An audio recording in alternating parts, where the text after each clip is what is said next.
여러분, 애국심이 언제 발동되어집니까? 떠나보면 알죠. 또 매일의 밥상의 소중함은 역시나 마찬가지로 떠나보면 아는 것입니다. 저는 우리 이동훈 목사님의 소중함과 또 가치를 더욱 부각시키는 그런 역할을 하기 위해서 이 자리에 섰습니다. 성경의 말씀처럼 외식을 즐기지 마시고 주식을 소중히 여기시길 바라겠습니다. 여러분, 혹시 지금 9월 달이죠. 오늘도 제가 알고 있기로 결혼을 준비하는 커플이 있는 걸로 알고 있는데, 결혼을 준비하는 또 혹여나 교제 중이신 분들 몇 가지 말씀을 좀 드려볼까 합니다. 너무 재지 마십시오. 그리고 멀리서 찾지 마십시오. 다 준비되어서 결혼하는 사람은 거의 없는 줄로 압니다. 결혼은 다 아시는 바처럼 완성이 아니라 바로 시작이기 때문입니다. 뜨겁던 여름도 이제 한풀 꺾였죠. 아직 부채질을 하긴 하지만 그나마 조금 기온이 떨어진 줄 압니다. 또 하늘을 보면 굉장히 하늘 색깔이 예쁘죠. 그래서 좋은 휴대폰을 가지고 계신 분들은 연신 하늘을 향해서 바로 셔터질을 하시는 분들이 꽤나 많으신 줄 압니다. 결국 가을이만큼 성큼 우리 가까이에 다가온 줄 압니다. 가을 하면 여러 가지 상징적인 단어들이 많이 떠오르시겠지만, 특별히 연인들 사이에서는 뭐니 해도 결혼이라는 단어가 떠오르실 줄 압니다. 결혼이라는 단어는 기혼자나 또는 미혼자 모두의 가슴을 설레게 하는 것 같습니다. 저만 그렇습니까? 결혼식의 클라이막스 뭘까요? 뭐니 해도 결혼 서약이죠. 검은 머리칼이 흰 팥뿌리가 되도록 서로 사랑하고, 기쁠 때나 슬플 때나 항상 서로 위하라 라는 이 서약은 신랑 신부에게 큰 결단으로 다가가는 줄 압니다. 시대가 변함에 따라서 결혼 서약, 맹세 그 내용도 많이 변한 줄로 압니다. 시대에 뒤떨어지지 않기 위해서 최근 결혼식에 사용된 서약서 내용을 제가 한번 읽어보도록 할 예정인데, 분위기에 어울리는 BGM을 원래 이게 예약이 없던 이야기라서 좀 부탁을 드리겠습니다. 우리 자막 혹시 준비됐으면 자막도 한번 안 됐다고 하네요. 제가 목소리로 읽어드리겠습니다. 앞으로 우리가 같이 갈 길은 결코 쉽지 않을 겁니다. 수많은 어려움이 있다 하여도 우리를 결코 막지 못할 것입니다. 제가 먼저 앞서서 지켜줄 것이며 항상 사랑으로 함께 할 것이기 때문입니다. 세상에 가장 소중한 것이 무엇인지 알게 해준 그대만을 오늘 이 순간부터 평생토록 믿고 아끼고 사랑하겠습니다. 당신이 어떤 사람으로 살아왔는지, 어디서 왔는지, 무엇을 했는지는 별로 중요하지가 않습니다. 지금 이 순간 당신이 내 앞에 있기에 가장 소중한 사랑을 함께 품고 있기에, 그리고 가장 큰 믿음을 가지고 있기에 오늘 이 순간부터 평생토록 내 눈앞에 있는 그대만을 믿고 사랑하겠습니다. 앞으로 언제까지나 당신을 사랑하겠습니다. 어떻습니까? 결혼 예정자가 아니어도 괜히 가슴이 설레지 않습니까? 전혀 상관이 없을 법한 저의 가슴도 콩닥콩닥 그냥 뛰는 것 같습니다. 자, 그런데 참 아쉽고 안타까운 현실은 이렇게 사람의 가슴을 설레게 하는 결혼이 성격 차이 라는 핑계로 너무나 손쉽게 깨어지고 있다라는 사실입니다. 사실은 원래부터 성격은 차이가 있었죠. 결국 상대를 내 관점, 내 방식, 내가 편한 대로 조종하고 또 압박하려고 하는 그런 욕심 때문에 갈등과 다툼이 일어나게 되어지는 법이죠. 좀 진부하게 느껴지시겠지만 중매 결혼이 일반화되어져 있는 사회는 불안정한 사랑을 강조하는 사회에 비해서 이혼율이 훨씬 더 낮습니다. 연애 결혼의 결정적인 요인, 상대방의 매력, 여러분들은 어떤 것을 주로 삼고 있습니까? 외모, 아니면 어떤 애교, 또는 이 유머 감각, 또는 이 신체적인 조건, 그리고 운동의 능력, 여러 가지가 있을 수 있겠습니다만은 이러한 매력에 의해서 결혼의 이 요인을 두고 있겠죠. 하지만 사실상 시간이 지날수록 이런 특성들은 아무것도 아닌 것으로 되어지기 쉽습니다. 그런 반면에 중매 결혼은 서로에 대한 매력 때문에 관계를 맺지 않습니다. 사실 우리도 예수님과 혼인 관계 가운데 있는 줄 압니다. 예수님이 우리의 신랑이 되신다라는 이야기죠. 그런 측면에서 하나님과 관계에서도 나는 보이지 않는 것 같은 하나님의 특성을 내 마음대로 조종할 수가 없다라는 사실입니다. 하나님은 너무나 자유하시고 내가 좋아하든 그렇지 않든 이미 존재하시는 그분만의 인격과 속성을 가지고 계시더라라는 사실입니다. 서구의 낭만적인 접근법으로 나는 하나님 안에 있는 이러저러한 특성들을 싫어할 수도 있고 또 그분이 세상을 좀 더 다른 방식으로 통치하시기를 바랄 수도 있을 줄 압니다. 내가 나의 삶을 그분께 맡기기 전에 먼저 나의 환경을 좀 바꿔주세요라고 하나님 앞에 때를 쓸 수도 있겠죠. 하지만 우리는 말씀하시는 계시대로 예수님 안에서 하나님을 겸손하게 받아들일 줄 알아야 합니다. 중매 결혼을 약속한 배우자처럼 어떤 일이 있더라도 하나님만을 생각해야 하는 것입니다. 저는 가끔 이 미디어 상에 나와 있는 포스터 잡지, 영화 잡지라고도 할 수 있을 것 같은데 조금 희한한 그림들을 가끔 만납니다. 분명히 벤치에 3명이 앉아 있습니다. 남자 1사람, 여자 2사람. 남자 가까이에 한 여인은 연인 관계인지 부부 관계인지는 정확하게 모르겠지만 이 간격이 거의 없어요.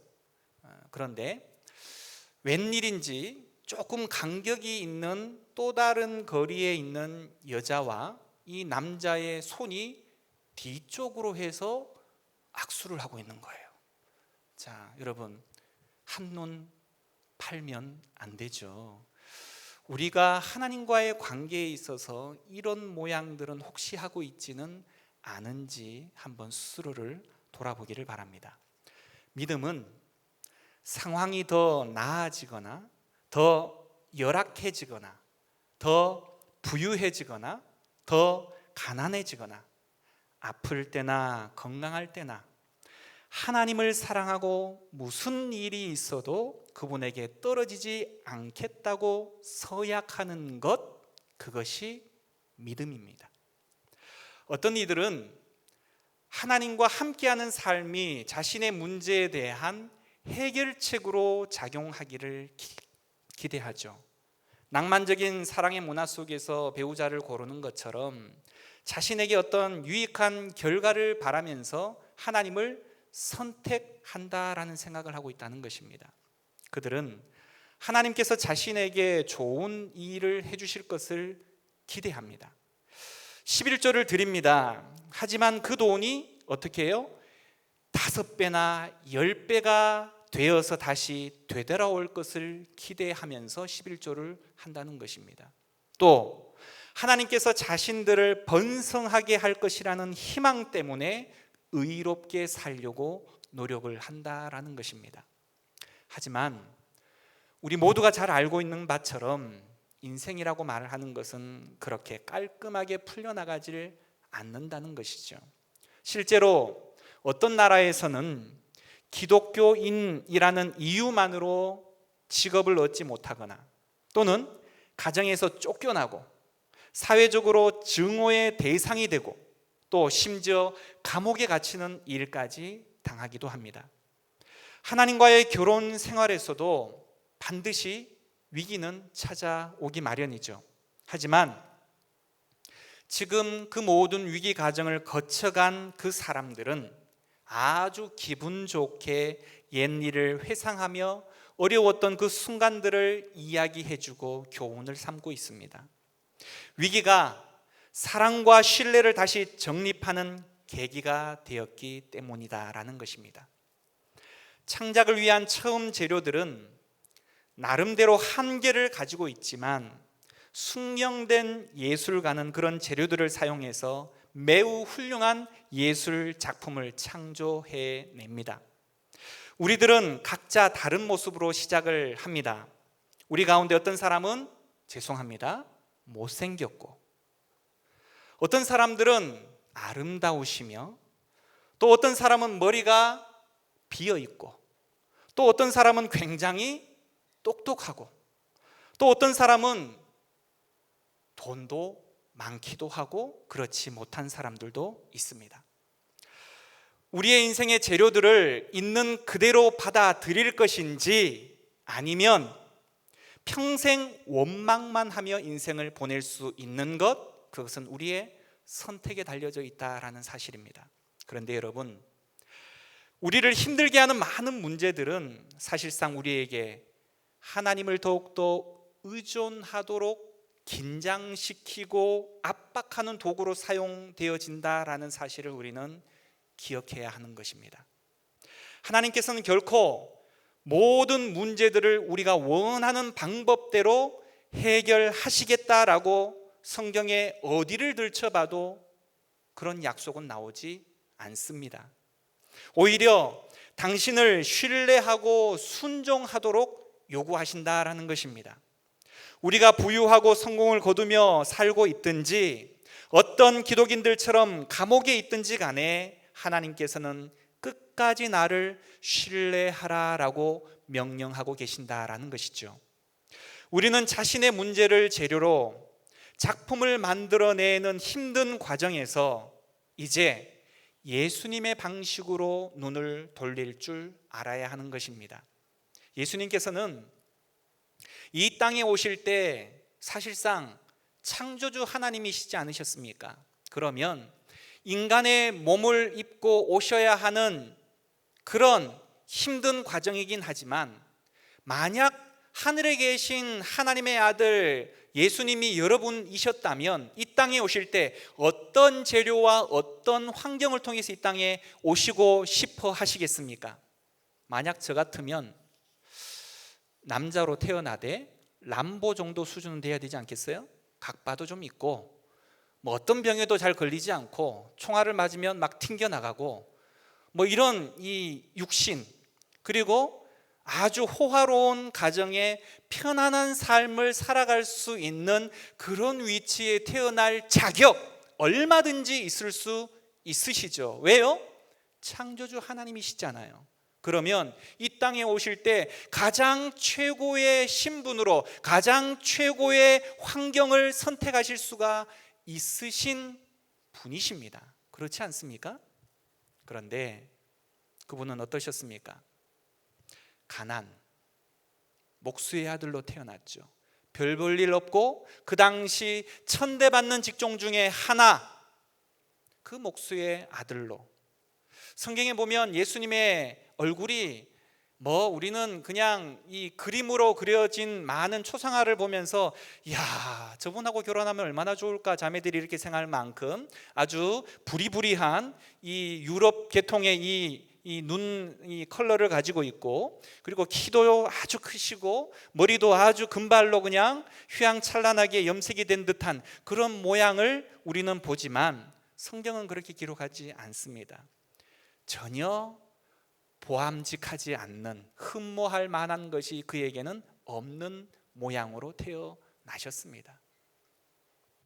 별 볼 일 없는 가정, 별로 칭찬하지 못할 만한 외모, 고통, 사람들의 거절과 또 수많은 고통을 인내해야만 하는 그런 환경들, 어찌 보면 예수님께서는 의도적으로 그러한 환경을 선택하셨다라고 말할 법한 그런 내용들을 바로 입으셨습니다.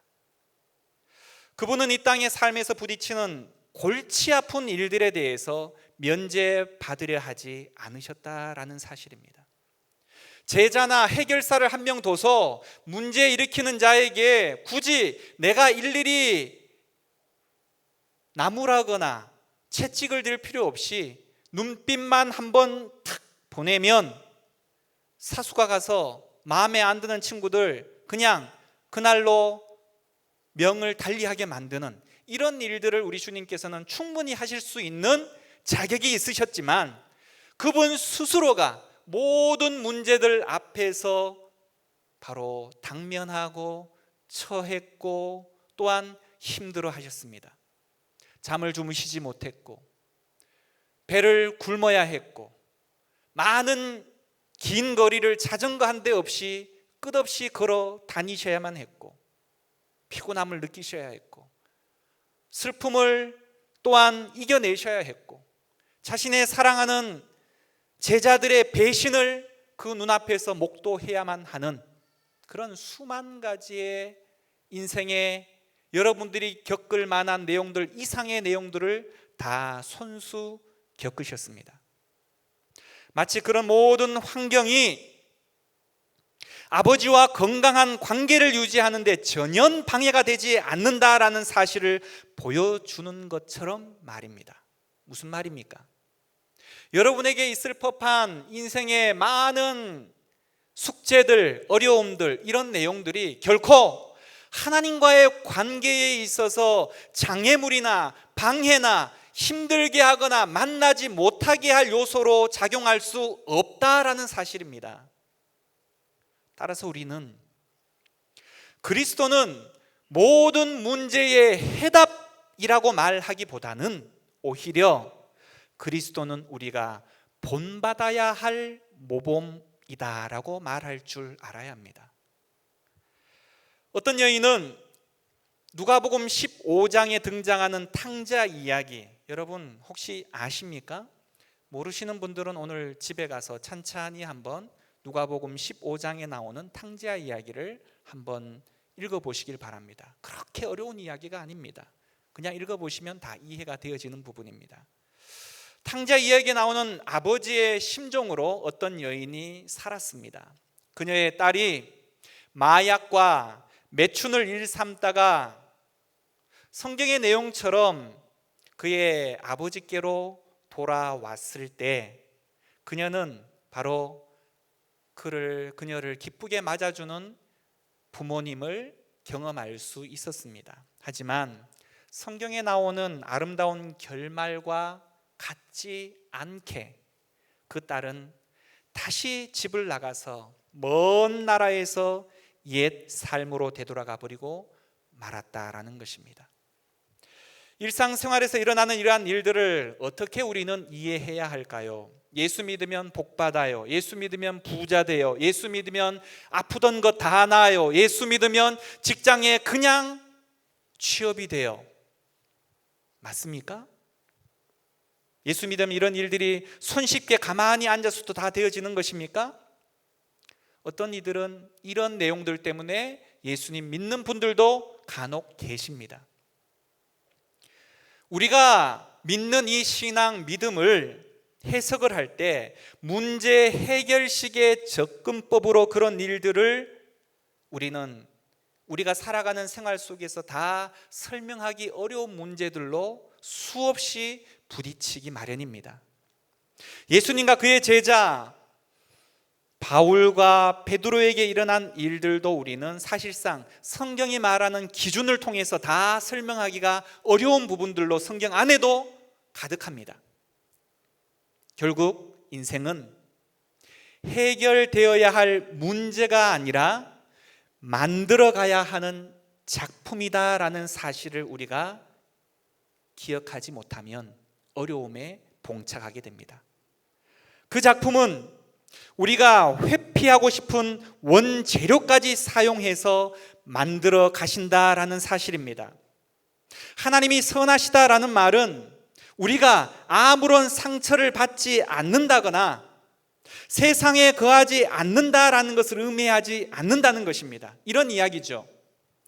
출애굽 당시에 이스라엘 백성들 10가지 재앙을 만납니다. 그런데 여러분, 출애굽기 가운데 이스라엘 백성들에게 하나님께서 보호하신 그 내용을 보면 여러 가지 재앙들이 오지만 한 나라 안에 있음에도 불구하고 바로 애굽 백성에게는 난리도 아니었는데 이스라엘 백성에게는 아무런 해를 당치 아니하는 사건이 있습니다. 많은 그리스도인들이, 많은 기독교인들이 이것을 기대한다라는 것입니다. 태양은 이 땅 가운데 뜨되 예수 믿는 사람에게만 뜨고 예수 안 믿는 사람에게는 날마다 우박과 어둠과 침통한 일들만 벌어지는 것처럼 그런 것을 기대할 때가 있다라는 것입니다. 하지만 그렇습니까? 아니죠. 여러분, 병원에 가보십시오. 병원에 가서 이런 사고방식을 가지고 있다면 병원에 누워있는 사람들은 단 한 사람도 예수 믿는 사람이 그 자리에 없어야 합니다. 그렇지 않습니까? 하지만 고통하고 아파하고 힘들어하는 사람들 가운데에서도 그 누구보다도 더 열심히 하나님 앞에 충성했던 자들이 있다라는 사실입니다. 그렇다면 우리는 우리가 가지고 있는 믿음의 기준을 가지고 이것을 어떻게 설명하시겠습니까?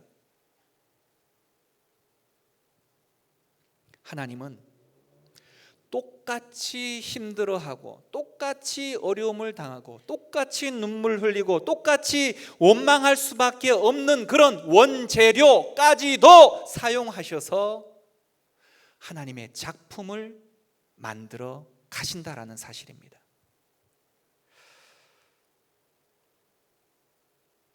그분의 선하심은 우리의 즐거움이나 고통보다도 더 깊은 차원까지 내려가고 그 두 요소를 하나로 통합시키는 데까지 이르게 됩니다.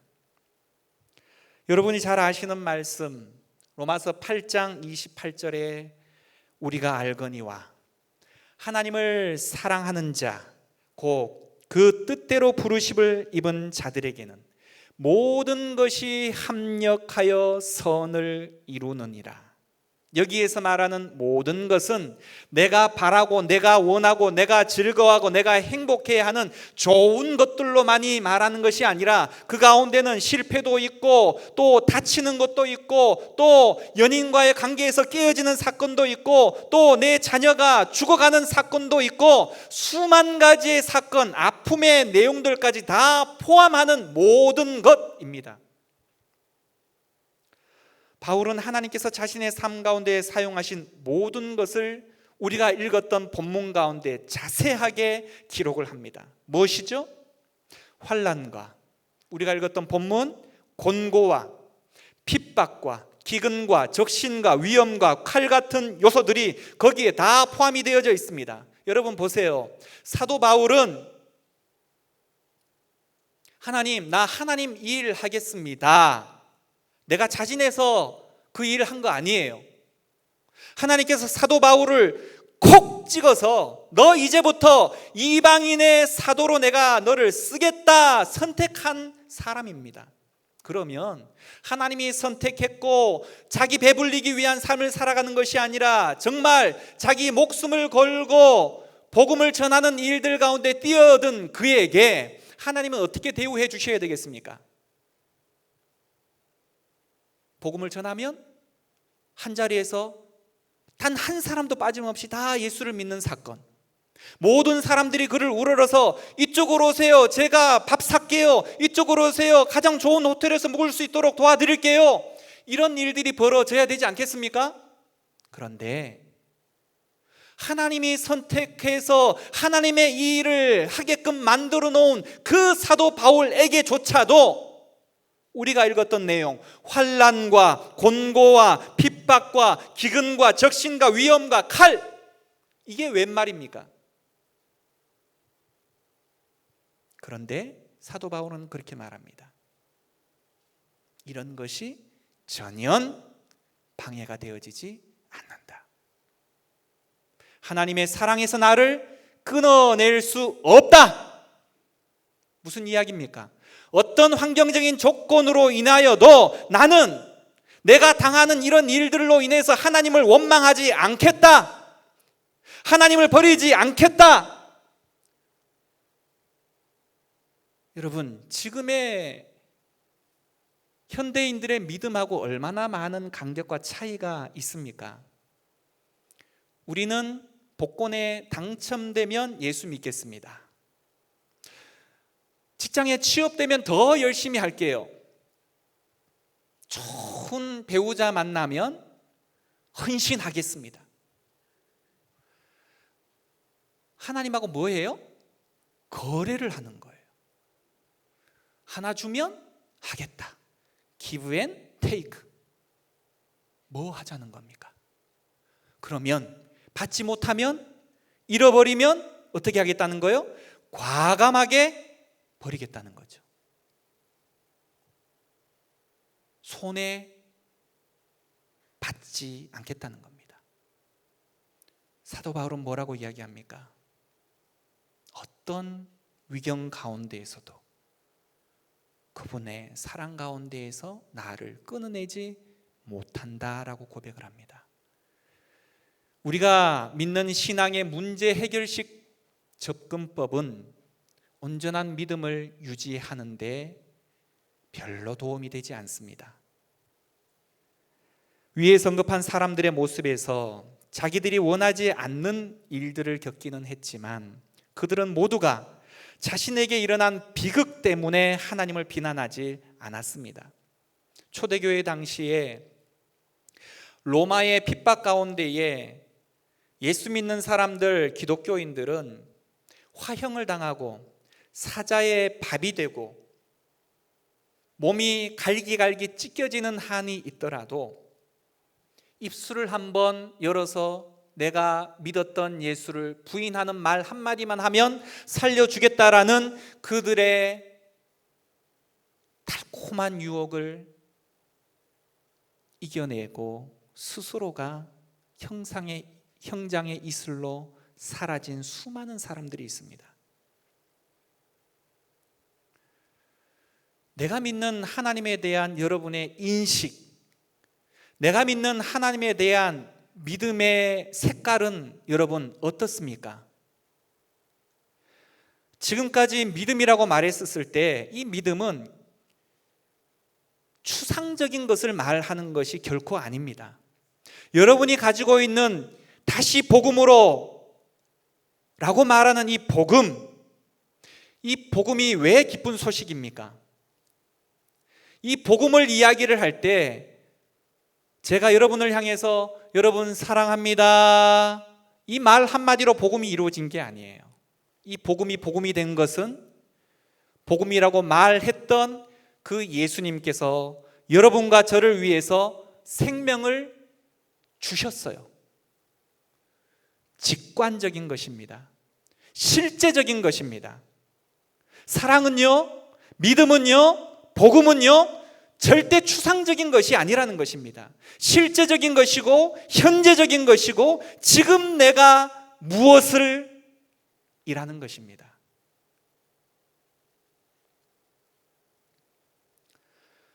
이런 어려움과 위험을 당했던 수많은 사람들은 하나님께서 그러한 슬픈 사건을 통해서 자신의 삶 속에서 그럼에도 불구하고 선을 이루셨다라고 고백들을 했습니다. 굉장한 아이러니입니다.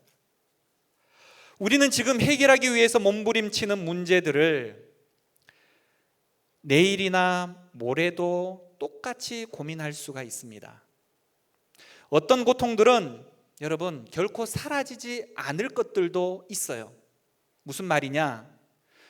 병상에 누워있는 사람이 주여 고쳐 주옵소서 그랬는데 30년 동안 병상에 그대로 누워있는 거예요. 문제는 완전한 해결점에 도달하지 못할 수도 있다라는 사실이다라는 거죠. 예수 믿으면 기도하면 다 치료받고 다 낫는다라는 내용들을 이야기하는 것이 아니라는 것입니다. 그럼에도 불구하고 여러분 예수 믿겠습니까? 별로 확신이 없네요. 여러분 원서를 100통 200통 넣었는데 기도 열심히 했는데 안 붙었어요. 그래도 예수님 믿겠습니까? 제 이야기를 잠깐 한번 하겠습니다. 목사가 되기 위해서는 신학교를 가야 합니다. 제가 고등학교 때 어느 날 갑자기 하나님이 뜨거운 마음을 주셨어요. 고등학교 2학년 때부터 교회를 다니기 시작을 했는데 2년 만에 뜨거운 마음을 주셔서 하나님의 일을 하고 싶다라는 그 마음 때문에 신학교에 지원을 했습니다. 저는 이 교회 문화를 잘 몰라요. 주일학교를 경험해 보지 않았기 때문에. 그래서 너무 그냥 철없는 생각으로 기도하면 다 된다라는 이 단순한 믿음을 가지고 신학교 입학 시험장애를 갔습니다. 그리고 저는 그렇게 생각을 했죠. 하나님 앞에 기도하면 다 응답을 하시겠다는데, 자 그러면 이제 시험 전에 아주 이 고등부 선생님에게 배웠던 그 내용처럼 기도하고 시험 쳐야지. 그러면 까먹을 것도 기억나고 모르는 것도 해답이 눈에 보이고 이런 이 기적과 같은 이 생각들을 꿈을 꿨습니다. 그리고 시험관 감독 선생님이 딱 들어오시고 온 교실에 한 60여 명, 80여 명이 앉아있는 그 사람들 가운데에서 저는 유일하게 혼자서 고요히 기도할 것이라 생각을 하고 고개를 숙이고 손을 모으는 그 순간 경악할 사건이 벌어졌습니다. 무슨 일이겠습니까? 그 자리에 있는 모든 학생들이 저와 똑같은 자세를 취하고 기도를 하더라는 것입니다. 여러분, 하나님은 누구 기도를 들어주실까요? 기도한 사람 다 들어주신다면 떨어질 사람 한 사람도 없는 거죠. 저는 아주 큰 충격에 휩싸였던 적이 있습니다. 여러분, 내가 원하는 대로, 내가 원하는 방식대로 하나님을 조정하려 하거나 내가 필요할 때 하나님께서 무엇인가를 응답해 주면 내가 하나님 앞에 더 헌신하겠다라는 식의 믿음은 오래가지 못합니다. 물론 우리가 연약하기 때문에 하나님께서는 그 때에 맞게끔 연약한 자에게 사탕도 주시고 케이크도 주시고 용돈도 주셔서 그때그때마다 하나님은 살아계시는구나 라는 것을 깨닫게 하시는 때가 있어요. 하지만 그럴 때는 언제예요? 어릴 때입니다. 믿음이 약할 때입니다. 하지만 장성하고 내가 어떠한 내용들이 오더라도 하나님에 대해서 무시하거나 변명하거나 외면할 사항이 아니라면 하나님께서는 고요하게, 너무도 고요하게 말씀하시지 않는 경우를 경험하게 됩니다. 뭐라는 겁니까? 네가 알아서 좀 해라라는 거죠. 네가 지금까지 배워왔던 믿음, 말씀의 교훈대로 살아가라라는 것입니다. 믿음은 실제적인 것입니다. 믿음은 현재적인 것입니다. 추상이 아니에요. 꿈이 아니에요. 하나님을 자기의 성공과 기쁨을 위한 수단으로 사용하려고 하는 사람들은 거의 언제나 실망만 안고 떠나가게 되어져 있습니다. 하나님께서는 그와 정반대의 생각을 우리들 가운데 품고 계시다라는 것입니다. 그분은 이 땅 위에 하나님의 목적을 이루기 위해서 우리들을 자신의 은혜의 그릇으로 사용하시기를 원하신다라는 것입니다. 우리는 하나님과의 함께 그 원재료를 가지고 영원한 아름다움으로 나아가야 합니다. 그 영원한 아름다움을 매일같이 만들어 가야 하는 존재들이다라는 사실입니다.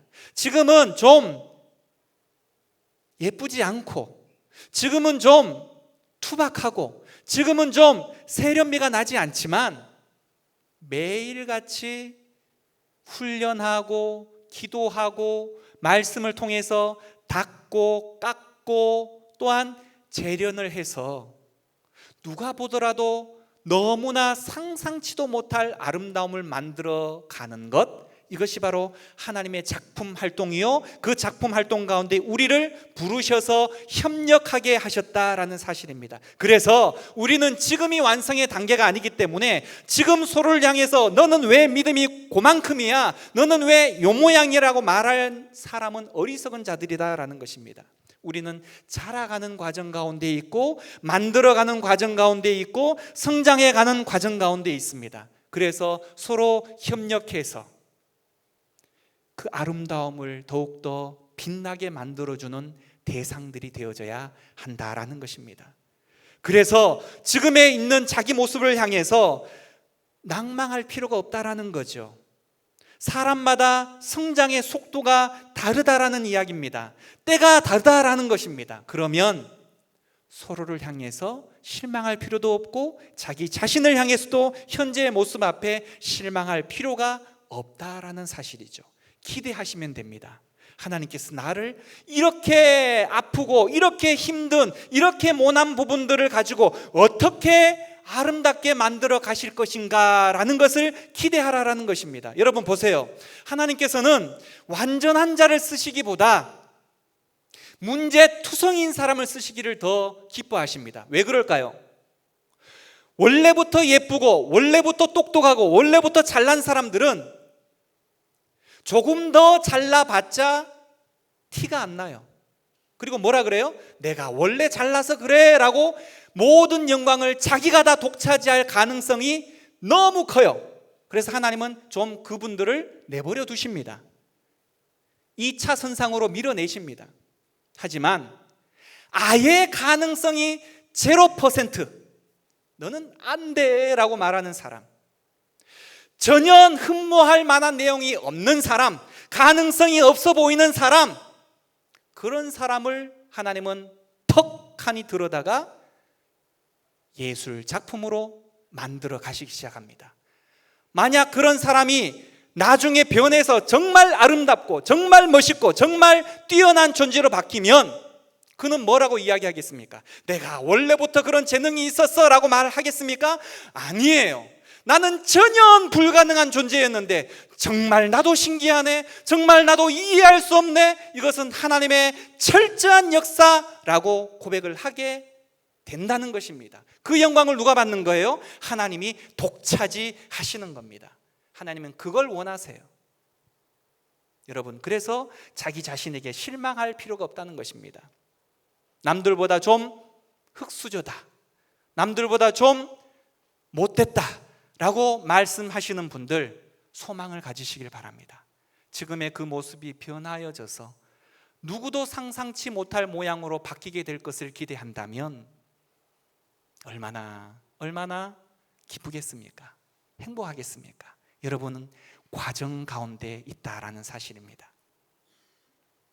우리는 하나님께서 세워놓으신 사실상 거대한 역사의 줄거리 가운데에 각자 우리가 받은 달란트, 각자의 재료들을 가지고 정말 동화책에는 도저히 나오지 않을 법한 이야기 같지만 나만의 스토리를 만들어 가십니다.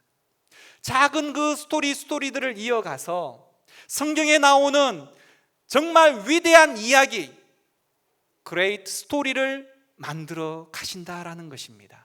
여러분 상상해 보십시오. 여러분의 이야기가 여러분의 후대 가운데에 믿음의 이야기로 들려줄 수 있다라는 사실은 우리의 가슴을 흥분시키는 일이기에 충분할 줄 압니다. 그러려면 그 이야기는 하루아침에 쓰여지는 것이 아니다라는 이야기예요. 스토리는 여러분의 일대기를 통해서 만들어져 가는 것입니다. 오늘 하루하루의 이야기가 모여져서 책 한 권이 만들어진다는 것입니다. 믿음의 이야기로 그 이야기를 멋지게 써 내려가시길 원합니다. 하나님과 동행하면서 써 나가시길 원합니다. 여러분도 바이블이 되어질 수 있다라는 사실입니다. 믿음의 사람들은 하나님께서 예수님을 통해서 주신 특별한 렌즈, 보이십니까? 특별한 렌즈. 이 렌즈를 통해서 세상을 보는 사람들이에요. 세상 사람들은 다 아니요, 안 돼요 라고 말하는 그 순간 우리는 다른 관점, 성경의 관점, 믿음의 관점, 사랑의 관점의 렌즈를 통해서 세상을 볼 줄 아는 사람들입니다. 그래서 어떤 사람, 여론에 밀리지 않고 힘에 밀리지 않고 권력에 밀리지 않는 명확하고 분명한 기독교적인 관점과 세계관을 가진 사람들이에요. 여러분, 그 관점으로 세상을 보실 수 있기를 원합니다. 여러분의 안경을 끼시는 분들, 여러분의 안경에 초록색의 컬러가 들어가 있으면 모든 세상이 다 초록색으로만 보여요.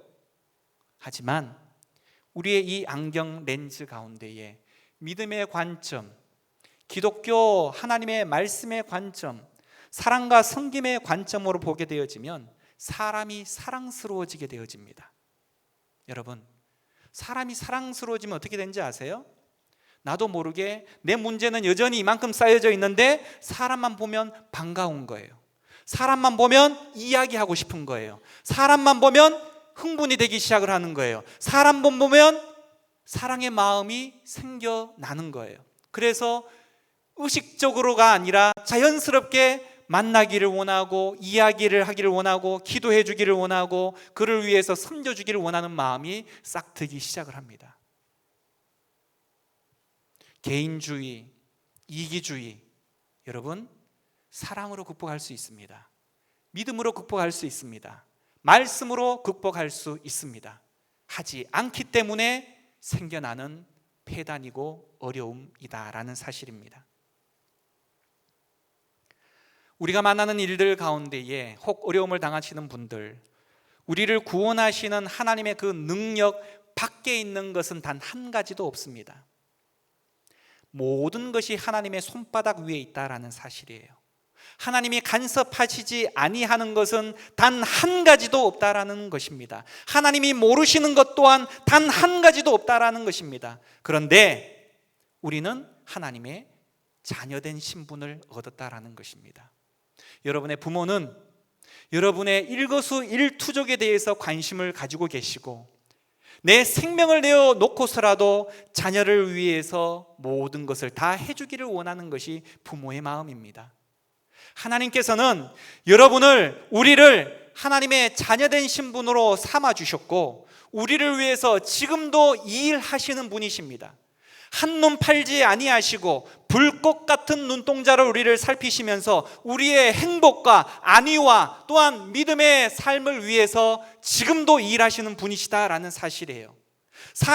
사람된 부모는 자녀들을 일일이 다 쫓아다니지를 못하시지만 우리의 하나님께서는 가시지 못하시는 곳이 없으시고 거하지 못하시는 곳이 없으시며 시공간을 초월하셔서 날마다 우리와 동행하기를 원하시고 내 마음 가운데에 내주하기를 원하시는 분, 우리가 우리의 마음 가운데 그분을 초대하지 않았을 뿐이지 우리의 하나님께서는 날마다 여러분의 가슴 밖에서 두드리고 계십니다. 노크하고 계십니다. 내가 너와 함께 하기를 원한다. 여러분, 마음의 문을 여실 준비가 되셨나요? 여전히 여러분의 바쁜 일상과 여러분 개인의 시간들 때문에 예수님을 제껴놓거나 교회라는 공간 안에 가두어 두시고 남은 6일을 보내시다가 제 7일 되는 주일 짧은 한두 시간 안에 반짝 예수님을 만나고 다시금 예수님을 이 공간에 처박아 두고 나가는 그런 모습의 삶을 살아가기를 원하십니까?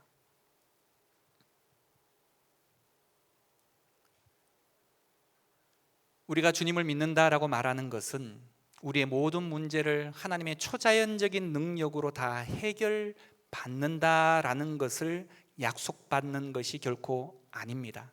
대신 우리의 수만 가지의 문제들을 하나님이 주시는 능력과 힘으로 우리가 대면하여 싸울 수 있는 힘과 능력을 주시겠다라고 우리 하나님께서는 도리어 말씀하신다라는 사실을 잊지 마십시오. 결국 그 믿음의 싸움은 내가 감당할 몫입니다. 하지만 혼자 하는 싸움이 아니라 하나님과 함께 하는 싸움이다라는 것입니다. 지금은 여러분 혼자 있는 것처럼 보이지만 사실은 여러분 앞에 우리 주님이 대신 싸워주고 계신 중에 있다라는 사실을 잊지 마시라는 겁니다. 두려워하지 마십시오. 속상해하지 마십시오. 낙심해하지 마시기를 바랍니다. 우리는 나의 신랑 되신 분 우리 주님께서 결혼식과 같이 바로 맹세를 한 사이다라는 사실을 잊지 마십시오. 여러분의 감정을 움직이기 위해서 설교 초두에 결혼 맹세 서약서를 읽어드린 것이 아닙니다. 그렇게 낭낭하게 읽어드린 그 고백이 우리 주님이 우리를 향한 고백이다라고 생각을 하시면 어떻겠습니까? 우리 각자를 향한 사랑의 고백이다라고 생각하면 어떠시겠습니까? 그런 의미에서 제가 다시 한번 그 고백을 읽어드릴까 합니다.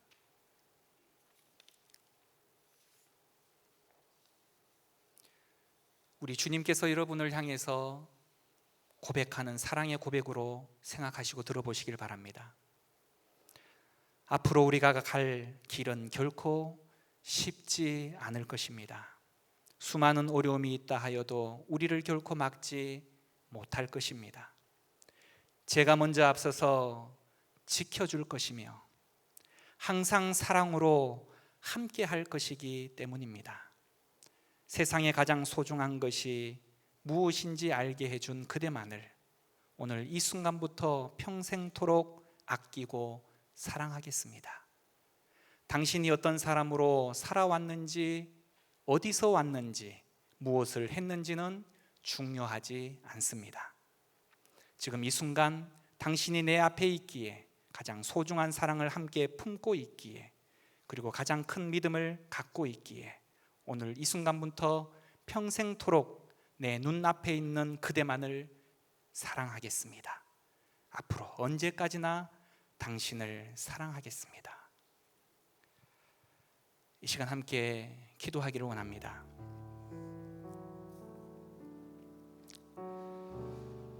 우리가 하나님을 믿고 사랑하는 것, 연애 결혼처럼 내가 원하는 방식대로 하나님을 사랑하는 것 아닌 줄 압니다. 우리는 하나님을 내 마음대로, 내 초점대로, 내 방식대로 맞추거나 끌어당길 수 없습니다. 그분은 원래부터 계셨고 원래부터 가지고 계신 속성이 있으십니다.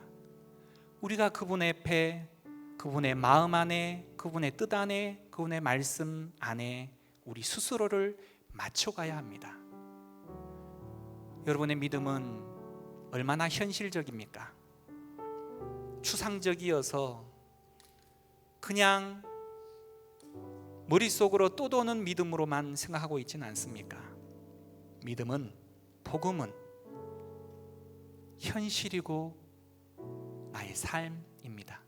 그렇다면 여러분이 다짐해야 할 것이 분명히 있는 줄 압니다. 이 시간 함께 이 찬양을 드렸으면 좋겠습니다. 처음 불렀던 찬양이죠. 제가 참 좋아하는 찬양입니다. 함께 찬양하고 기도하기를 원합니다.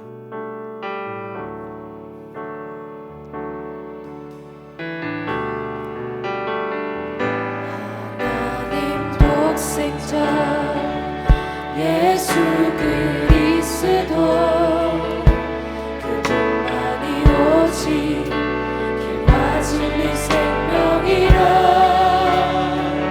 세상 다 변하고 사람들 변해도 나에게 복은 십자가뿐이라 하나님 독생자 예수 그리스도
우리 안에 얼마나 많은 찌꺼기들이 있습니까? 순수한 복음, 순수한 믿음을 가로막는 얼마나 많은 장애물들이 있습니까? 이 시간 기도함으로 나아갈 때 하나님, 처음 하나님을 대하고 또한 하나님께서 우리를 불러주셨을 때 그 뜨거웠던 마음, 그 순수했던 마음 다시금 그 길로 돌아가기를 원합니다.